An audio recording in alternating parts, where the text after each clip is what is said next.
Esta presentación es un poquito más breve, diría yo, así que probablemente quede más espacio para las preguntas. Eh, y la propuesta, en el fondo, es la integración clínica de la terapia manual ortopédica y los agentes electrofísicos. ¿Ok? El objetivo es presentar estrategias de razonamiento clínico para integrar la terapia manual con los agentes electrofísicos en el manejo del dolor musculoesquelético.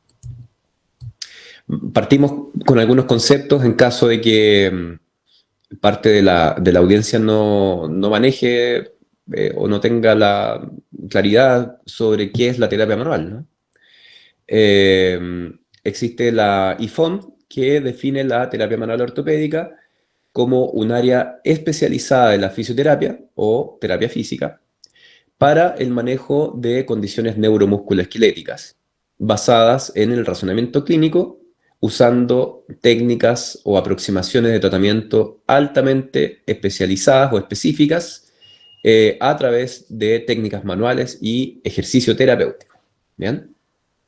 Y le da a este concepto un marco biopsicosocial. ¿Ok? Si bien las intervenciones probablemente están más relacionadas al ámbito de estructuras y funciones, siempre consideran el ámbito biopsicosocial. ¿Ya? Y por otro lado, bueno, la eh, Sociedad Internacional, ¿cómo se llama esto? Tú debes saber más, Nico, pero después me comenta. Pero la ICEAPT, que es la eh, Sociedad Internacional de Agentes Electrofísicos, define los agentes electrofísicos como el uso de energías electrofísicas y biofísicas con el propósito de evaluar, tratar, prevenir deterioros, actividades y, perdón, limitaciones de actividades y restricciones de participación. ¿Ok? Entonces, evaluar, tratar y prevenir, y le da el contexto nuevamente de la clasificación internacional del funcionamiento y discapacidad, que tiene este marco biopsicosocial, ¿verdad? Eh, Dentro de los procedimientos de evaluación se incluyen, pero no se limitan a la imagen de ultrasonido, es decir, la ecografía, ¿verdad? El testeo electroneurofisiológico para asistir en el diagnóstico fisioterapéutico, orientar los tratamientos, los procedimientos terapéuticos y evaluar los outcomes del tratamiento. Y dentro de los procedimientos terapéuticos propiamente tal, se incluyen, pero no se limitan a el uso de energías electromagnéticas, acústicas y mecánicas para producir efectos biofísicos a nivel celular, tisular, orgánico y en todos los niveles para em, alcanzar efectos fisiológicos y clínicos que sirvan para mantener y optimizar la salud. ¿Ok? Desde el punto de vista del dolor, nosotros hemos pasado por varias teorías desde bastante tiempo hasta la fecha, ¿no? Recomiendo mucho este libro donde salen estas imágenes, que de hecho es una de mis autoras de cabecera, que es Kathleen Sluka, ¿ya? Que también lo voy a dejar dentro de estas referencias. Ella hace un recuento de las teorías que han servido para explicar el dolor, dentro de las cuales está la teoría de la especificidad, la teoría de patrones y la teoría de la compuerta, que es probablemente de las cuales la más influyente en cómo nosotros entendemos tanto la modulación del dolor como algunos procesos relacionados con el dolor. Sin embargo, les comento que esta teoría, pese a que la usamos nosotros mucho para explicar la analgesia, es un poco fallida porque de alguna manera refiere que al estimular nosotros las fibras A beta, activamos una interneurona que genera una inhibición de la célula T y por lo tanto la transmisión de este input nociceptivo. Sin embargo, este modelo tal cual como está aquí presentado asume que hay una actividad tónica nociceptiva, es decir, que es permanente y que si nosotros no tuviéramos esta acción, entonces el nociceptor estaría gatillando permanentemente. ¿Ok? Entonces es una teoría que sirve mucho para explicar algunos mecanismos analgésicos. Sin embargo, creo yo que en la actualidad, dados los efectos analgésicos que logramos con ciertas técnicas, queda un poquito corta. ¿Ya? Y bueno, dentro de estas teorías tenemos distintos enfoques para el abordaje, ¿no? Y estos son básicamente el modelo biomédico, el modelo biopsicosocial y el modelo de la CIF, que se basa entonces en el modelo biopsicosocial, ¿ok? Ella, Kathleen Zucker, digamos que divide el modelo de la CIF como un producto del modelo biopsicosocial y nosotros normalmente lo entendemos como lo mismo, ¿ok? Bien, sin embargo, desde hace un tiempo ya bastante largo, hablamos de la neuromatriz del dolor, ¿ok? Y la neuromatriz del dolor es básicamente un conjunto de estructuras que están en el sistema nervioso central que contribuyen al procesamiento del dolor, ¿ya? Y, por ejemplo, en casos de dolor crónico, nosotros tenemos ciertas funciones que predominan en determinadas áreas donde el dolor no debiese estar siendo interpretado en condiciones adaptativas, digamos, ¿ya? Lo que propone básicamente, o lo que se propone a partir del conocimiento de esta neuromatriz del dolor, es que el dolor está en el encéfalo, es decir, el dolor efectivamente es un procesamiento, es la interpretación finalmente de la sumatoria de inputs que vienen desde la periferia, ¿ya? Si el input es interpretado a nivel cortical como una amenaza para la homeostasis, entonces aparece el dolor, ¿ya? Entre comillas, ¿no? Y ahí, bueno, hay distintas zonas que están relacionadas con el dolor, por ejemplo, la amígdala que se relaciona con miedo y emociones negativas y que genera procesos de facilitación descendente que ya vamos a ver en un par de slides más adelante. Entonces la nocicepción es distinto al dolor, ¿verdad? Eso también lo sabemos hace bastante tiempo. Eh, y de hecho lo hemos percibido nosotros, por ejemplo, si andamos con algún dolor lumbar, eh, porque, no sé, hice un exceso de carga en algún momento, es decir, estoy reproduciendo un input nociceptivo, sin embargo, durante mis funciones habituales en el día yo tengo que dedicar mi atención a otras eh, situaciones, dentro de ellas lo laboral, por ejemplo, lo familiar, entonces ese input nociceptivo que está ahí, que sigue estando, prácticamente se ve bloqueado, ¿ya? Por el encéfalo, ¿no? Básicamente, eso es un mecanismo de modulación del dolor, ¿ok? Eh, bien, entonces los nociceptores tenemos mecánicos, térmicos, dentro de los cuales están los polimodales y los silentes, ¿ya? Los polimodales responden a distintos tipos de estímulos, ¿ya? Y los silentes son claves. ¿Por qué? Porque estos no tienen actividad hasta que son, valga la redundancia, activados por mediadores inflamatorios como las prostaglandinas. Y una vez activos, gatillan nocicepción ante estímulos de baja intensidad. Entonces, son claves en los procesos de sensibilización periférica, sobre todo. Y los nociceptores, en relación a los mecanismos de activación, por ejemplo, en el músculo, se dan principalmente por presión e isquemia, en la articulación, es decir, los nociceptores articulares, se activan principalmente por estiramiento al final del rango o por presión directa sobre la cápsula. Y, por ejemplo, los viscerales, generalmente por distensión. ¿Ya? Entonces, eh, importante lo que decía hace un rato, ¿no? Hay procesos de modulación nociceptiva descendente. La modulación nociceptiva descendente puede ser de dos tipos: una inhibición nociceptiva descendente y una facilitación nociceptiva descendente. La inhibición nociceptiva descendente es este caso donde les comentaba, por ejemplo, alguien que amaneció con un dolor lumbar o un dolor cervical, sin embargo, debe dedicar su atención durante el día a distintos estímulos, a distintas actividades. Entonces la corteza ejerce una función inhibitoria sobre la transmisión de los inputs nociceptivos a nivel del asta dorsal. ¿Bien? Mientras que en procesos que ya vamos a ver más adelante, donde hay una activación, por ejemplo, de la amígdala en la neuromatriz del dolor, asociada, por ejemplo, a miedo o a estas sensaciones de catastrofismo, por ejemplo, se activa un proceso de facilitación descendente y este está mediado por la formación reticular que activa vías descendentes hacia el asta dorsal que aumentan la excitabilidad del asta dorsal. Y aquí tenemos, por ejemplo, los clásicos de la conducta catastrófica y la kinesiofobia, que generan dos efectos.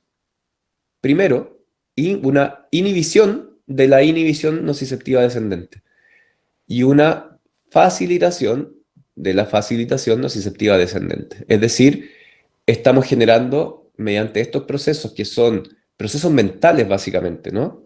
Relacionados con el miedo, principalmente, o con conductas ansiosas, depresivas también, activan a nivel del asta dorsal un proceso de excitabilidad y por lo tanto el asta dorsal, eh,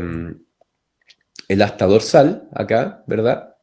Deja pasar mayor cantidad de inputs porque queda totalmente excitable y por lo tanto entonces la cantidad de inputs que van hacia el tálamo y posteriormente la corteza va creciendo.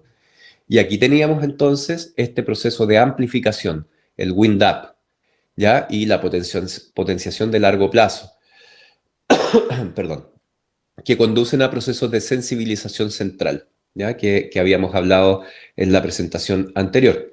Entonces, por ejemplo, si tengo pacientes que tienen estrategias de afrontamiento que son deficientes, estrategias de afrontamiento en relación al dolor, o definitivamente gatilla respuestas catastróficas o kinesiofóbicas, es probable que un proceso de sensibilización entonces active inmediatamente una sensibilización a nivel central, ¿ya?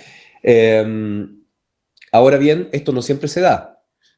Esto puede haber sensibilización central sin haber mediado primariamente un proceso de sensibilización periférica, ¿ya? Sin embargo, en la mayoría de los pacientes musculoesqueléticos que nosotros vemos, probablemente hay en algún momento de su historia clínica un proceso de sensibilización central que puede estar influido por estos otros elementos y entonces va a gatillar un proceso a nivel central.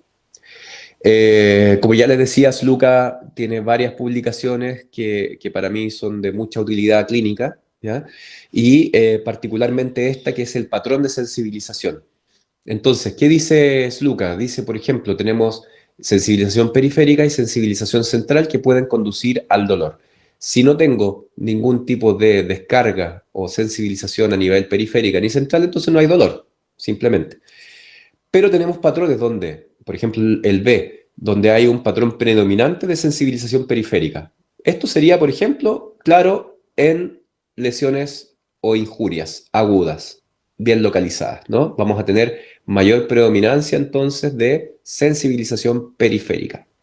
Sin embargo, hay casos, por ejemplo, donde no hay sensibilización periférica, pero sí hay sensibilización central y eso se traduce en dolor. Y lo más claro probablemente es la fibromialgia, ¿ya? Donde tenemos elementos de sensibilización central sin necesariamente haber una historia de sensibilización o alguna sobrecarga tisular que genere sensibilización periférica. Pero por otro lado tenemos procesos mixtos, donde hay sensibilización periférica que gatilla procesos de sensibilización central. Y acá tenemos, por ejemplo, el dolor lumbar, el low back pain, ¿verdad? Sí, claro, dolor lumbar crónico, donde hay elementos de sensibilización periférica, pero también hay elementos de sensibilización central, elementos cognitivo-conductuales que pueden estar generando una mayor respuesta de sensibilización central. Sin embargo, también a lo mejor tenemos alteraciones a nivel miofacial o alteraciones facetarias, y por lo tanto nosotros debiéramos tener un abordaje hacia ambos. En condiciones como, por ejemplo, la osteoartritis, vamos a tener también una mayor posibilidad de tener sensibilización central. Sin embargo, de acuerdo a estos autores, hay mayor preponderancia de elementos periféricos. Y, por ejemplo, la artritis reumatoide, también hay elementos periféricos, pero vamos a tener probablemente mayor tendencia a elementos de sensibilización central. Sin embargo, ambos son mixtos, ¿no? Entonces, de acuerdo a estos elementos, tenemos un sistema de clasificación que se basa o que propone estos autores en relación al mecanismo subyacente y patrón de sensibilización.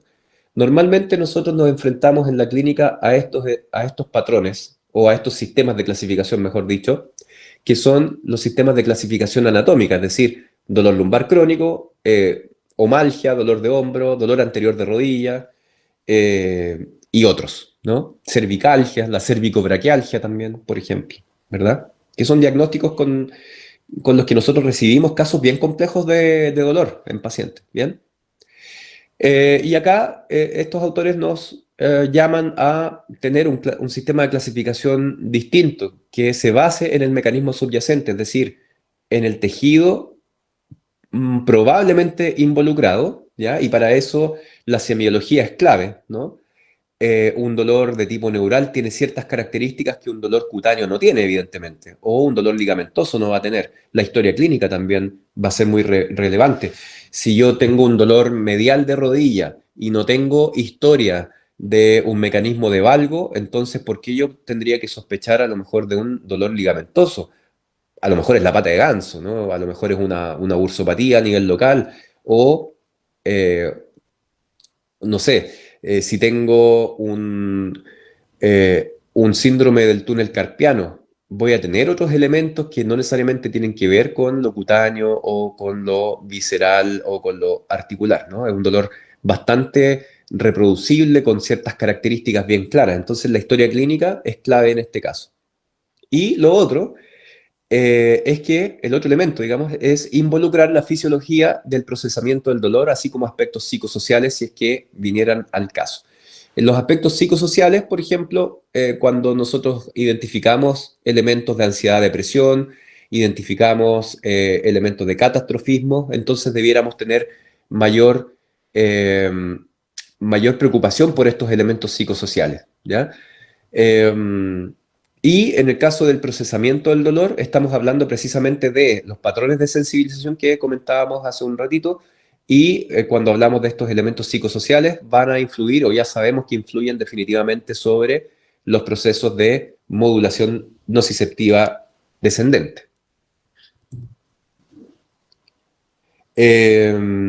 Bien, entonces este es un esquema que propone Sluka, donde tenemos sensibilización periférica. Esto es de manera jerárquica, ¿no? No siempre se da de manera jerárquica, ¿ya? O sea, inicialmente una sensibilización periférica mediada por modificación de irritantes mecánicos, activación de receptores opioides periféricos y, perdón, estoy hablando, eh, esto es al revés, esto es como el enfoque terapéutico, ¿no? Tenemos irritantes mecánicos, tenemos a lo mejor no estamos activando suficientemente los receptores opioides endógenos y los irritantes químicos que generan procesos de sensibilización periférica, generan inputs hacia la médula espinal, generan a su vez esto sensibilización del asta dorsal, inputs hacia centros superiores y por lo tanto el dolor. Entonces nosotros lo que debiéramos tender a hacer es a modificar estos irritantes, a la activación de opioides receptores, perdón, de receptores opioides y la remoción de irritantes químicos para disminuir todos estos elementos, ¿ok? Esa es un poco la propuesta de Sluka. Y eh, los circuitos facilitadores descendentes, recordemos que están asociados a estas conductas catastróficas, por lo tanto aquí la educación en neurociencias del dolor o la educación al paciente va a ser clave. ¿Ya? Aquí en la activación de circuitos excitatorios espinales, nosotros podemos reducirlos también a través de estos elementos. Y la activación de circuitos inhibitorios descendentes también están en relación a conductas o al manejo cognitivo-conductual. Todos estos elementos en relación al manejo cognitivo-conductual. Bien, y aquí los mismos autores, Luca y sus colaboradores, proponen ciertos elementos basados en la evidencia dependiendo del tipo de dolor. Aquí los elementos farmacológicos y aquí los elementos desde el punto de vista de la fisioterapia o la kinesiología. ¿Ya? Hoy día yo creo que tenemos más elementos que los que se proponen acá, que esto es más o menos desde el año 2016. ¿Ok? Por ejemplo, en el dolor neuropático solo propone ejercicio y hay algunos estudios de dolor neuropático con láser, por ejemplo, con fotobiomodulación. ¿Ya? Por lo tanto, podríamos incluirlo acá perfectamente. Desde el punto de vista psicosocial, la educación, el ejercicio, el masaje también está incluido acá. Desde el punto de vista no plástico, la educación, el ejercicio, la manipulación, el TENS aparece como herramienta. Sin embargo, podríamos incluir perfectamente acá otros elementos, como por ejemplo las ondas de choque, ¿ya? Que ya les comentaba hace un rato. ¿Bien? Y desde el punto de vista de la elaboración de un programa de ejercicio, nosotros debiéramos entonces enfocarnos en nuestros cuatro elementos. Hay inhibición o facilitación motora, hay interferencia de adaptaciones motoras, hay conductas motoras voluntarias, es decir, por ejemplo, aquí se refiere principalmente a si hay un, un dolor muscular tipo espasmo que el paciente no es capaz de controlar, ¿no? Es decir, no es una conducta voluntaria, ¿ya? O si es que la carga tisular es subóptima, ¿no? Y en relación a eso nosotros debiéramos ir modificando algunas estrategias. Bien, pasamos entonces, ya vimos los elementos racionales o los fundamentos asociados a distinguir principalmente el mecanismo subyacente y el patrón de sensibilización. Y de acuerdo a eso, entonces, podemos proponer ciertas estrategias relacionadas con agentes físicos y terapia manual ortopédica. Bien, este es un paciente, voy a bajar nuevamente el volumen, es un paciente que fue operado de un absceso en la mano y bueno, lo derivaron con urgencia a atenderse en kinesiología por las posibilidades de pérdida de función, ¿no? Entonces, ¿qué tecnología podríamos utilizar acá? El paciente, no puedo adelantar lamentablemente la evaluación, es una evaluación bastante funcional, así que vamos a ir viéndola de a poquito. Tiene conservado el rango de movimiento radiocarpiano, ¿ya?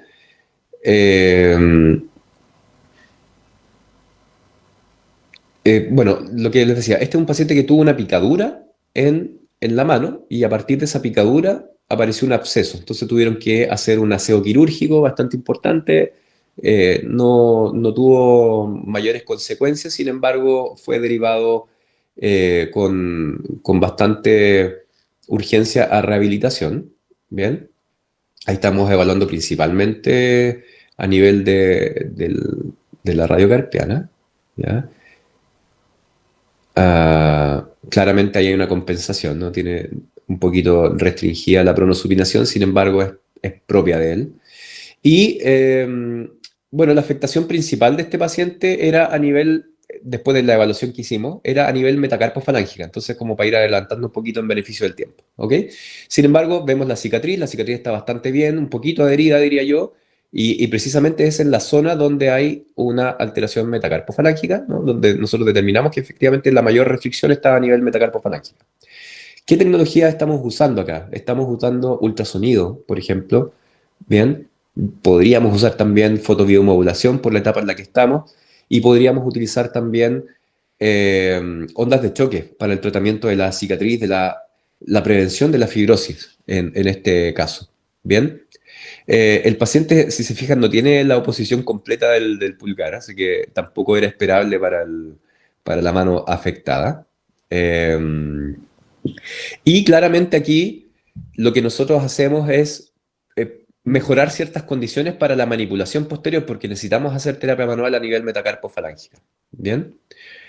Eh, Vamos a otro caso. Ya les comentaba de esta paciente algo, ¿no? Les mostraba la imagen hace un ratito. Es una paciente de 70 años con una escoliosis dextroconvexa, perdón. Consulta por un dolor en la región lumbar y glútea del lado izquierdo, ¿ya?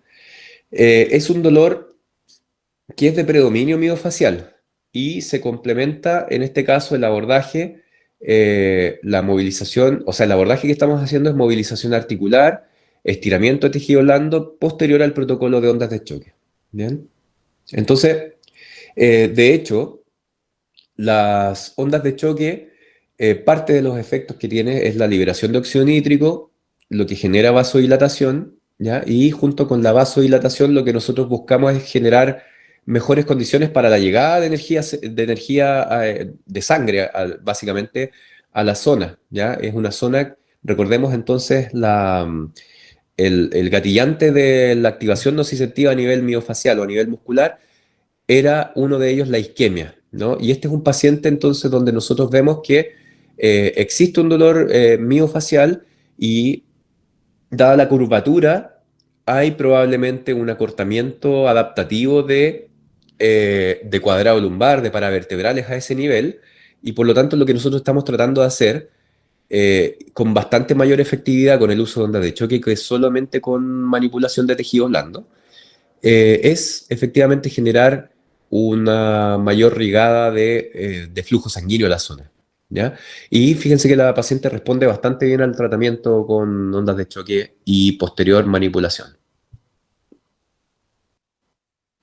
Bueno, ahí está un poco la aplicación, ¿no? En distintos puntos.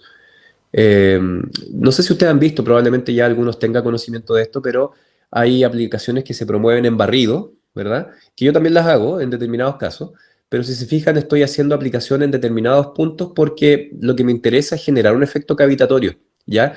Y la acumulación de disparos en una zona determinada, que estamos hablando de aproximadamente unos 200 disparos por cada punto, es lo que me permite a mí generar un efecto acumulativo sobre la zona. ¿Bien?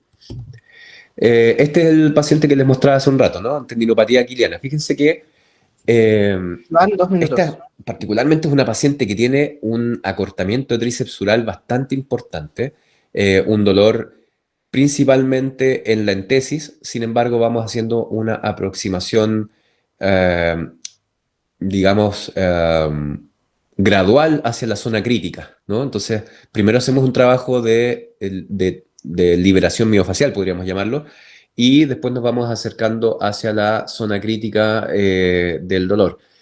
En este caso, particularmente, la terapia manual podría ser complementada, o sea, los agentes físicos complementan bastante bien la terapia manual desde el punto de vista de la manipulación de tejido blando, pero también podríamos hacer movilización perfectamente, que no se muestra en el video, eh, a nivel calcáneo, ¿no? O en la subtalar. O dado que es una paciente que tiene también un acortamiento importante, va a tener sí o sí una restricción de la movilidad de la talo crural o la tibio fíbulo astragalina, ¿no? Entonces, ahí complementamos bastante bien el trabajo con pacientes de este tipo.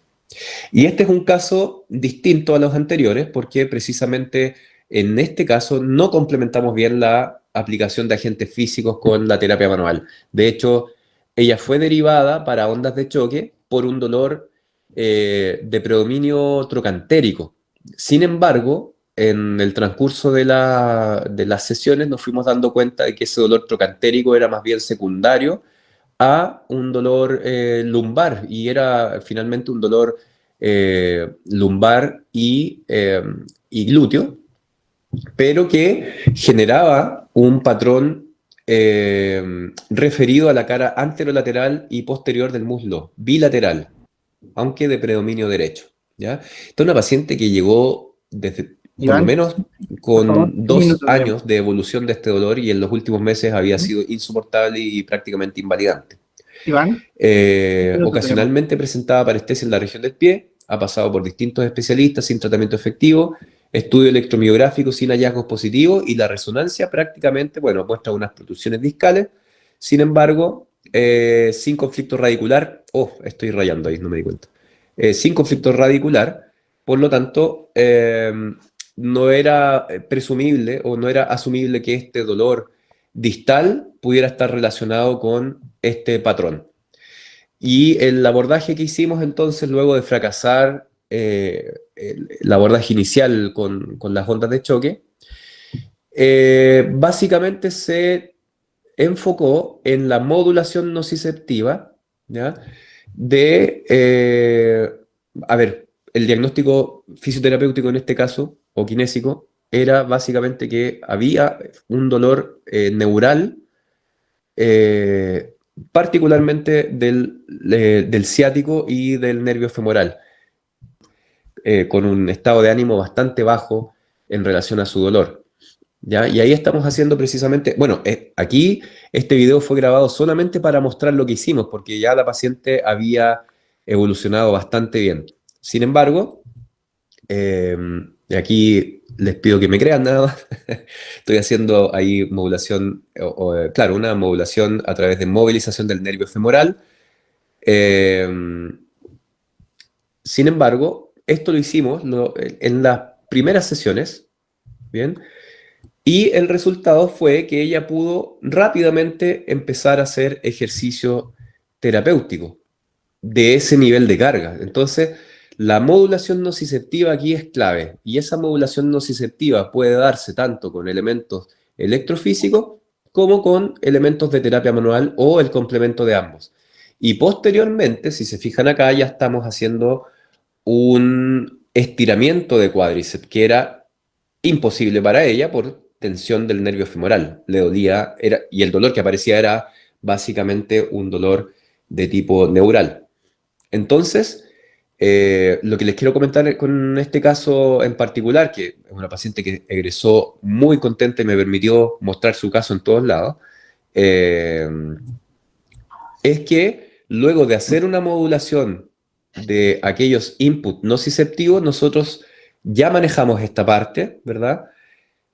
Y estamos entonces posteriormente a través de la modificación de estos irritantes mecánicos, por ejemplo, en este caso, disminuyendo la sensibilización periférica, por lo tanto todo lo demás hacia acá, estamos entonces trabajando ya sobre la restauración del balance muscular, ¿ya? Y por lo tanto aquí estamos trabajando sobre la amplitud del movimiento. En esta última imagen que les mostraba, ya estamos trabajando entonces en la restauración de ese balance muscular y en la amplitud del movimiento, y por lo tanto en aquellos cambios mecánicos que se traducen habitualmente en esto, ¿no? En consecuencias a largo plazo que van a derivar en una mayor sobrecarga tisular, ¿ya? Y por lo tanto en un sistema nervioso sensibilizado. Entonces lo clave aquí fue determinar, bueno, cuál era el patrón, ¿no? En este caso, cuál era el patrón de dolor. Y el patrón era, si bien uno, por la cronicidad del cuadro, por la conducta de la paciente, uno podría asumir que esta es una paciente que va a tener un dolor persistente, y yo podría enfocar mis esfuerzos solamente en la educación y en la aceptación de esa condición. Sin embargo, nos enfocamos en un diagnóstico sobre el mecanismo subyacente y el patrón de sensibilización. Y el resultado, bueno, fue bastante positivo en este caso. Bien, eso a modo de síntesis, muchas gracias, y bueno, quedo atento ahí si tienen algún comentario o pregunta.